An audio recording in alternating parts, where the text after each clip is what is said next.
जब ताकत पांचों उंगलियों में होती है तो फिर आपका हाथ बहुत मजबूत हो जाता है।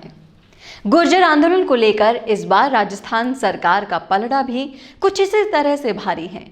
एक तो मुख्यमंत्री गहलोत के पास ही गृह मंत्रालय भी है, यानी कि प्रदेश की पुलिस पर पूरी तरह से उनका शिकंजा है और प्रदेश की कानून व्यवस्था पूरी तरह से अशोक गहलोत के हाथ में है। और दूसरा ये वक्त कोरोना काल का है, जहां कहीं भी भीड़ करना सिर्फ गलत नहीं बल्कि गुनाह के समान है। ऐसे में आंदोलनकारी गुर्जरों पर अशोक गहलोत सरकार के पास एक्शन लेने के लिए ताकत भी है और वजह भी। इसके अलावा अगर इस पूरे परिप्रेक्ष्य को सही तरह से समझे तो हम भी इस बात को महसूस कर पाएंगे कि इस बार प्रदेश की आम जनता का भी सेंटिमेंट कहीं ना कहीं गुर्जर आंदोलन के साथ नहीं है। और इसकी सबसे बड़ी वजह यह है कि गुर्जर आंदोलनकारियों ने लोगों की जान की परवाह किए बिना कोरोना काल में रात दिन भीड़ जुटाने का निर्णय किया है।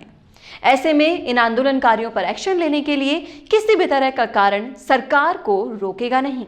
इसके अलावा देखने वाली बात यह है कि जब एक शहर से दूसरे शहर, एक राज्य से दूसरे राज्य और एक देश से दूसरे देश लोग पहले के मुकाबले बहुत कम यात्रा कर रहे हैं, तो ऐसे में रास्ते रोकने और ट्रेन रोकने पर वो इम्पैक्ट भी नहीं आएगा जो पिछले आंदोलन में आया करता था। और इस चक्का जाम से पहले के मुकाबले कम परेशानियां उठानी होगी। ऐसे में देखने वाली बात यह है कि अगर सरकार इन आंदोलनकारियों के खिलाफ एक्शन ले लेती है और गुट बनाना, कोरोना काल में आंदोलन करना जैसी वजह है, इस बार कर्नल किरोड़ी सिंह बैंसला को भारी पड़ सकती है। अब जब इस बात पर मोहर लग ही चुकी है कि गुर्जर आंदोलन होगा ही, तो सरकार पर गुर्जर आंदोलन के काले बादल मंडराए उससे पहले प्रशासन ने भी अपनी तैयारी पुख्ता कर ली है। गृह सचिव, कलेक्टर और एसपी से पल पल की अपडेट ले रहे हैं।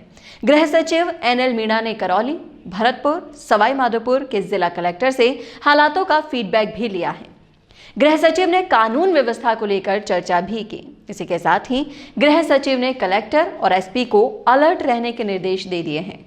इन निर्देशों के बाद 1 नवंबर को प्रस्तावित गुर्जर आंदोलन के मद्देनजर राजस्थान की गहलोत सरकार बड़ा फैसला ले सकती है। गुर्जर बाहुल्य जिलों के कलेक्टर की मांग पर राज्य सरकार रासुका लगा सकती है। आपको बता दें कि रासुका का इस्तेमाल प्रदर्शनकारियों पर लगाम लगाने के लिए किया जाता है। अगर रासुका लगता है तो इसमें हिरासत में लिए गए व्यक्ति को अधिकतम 1 साल तक की जेल में रखा जाता है।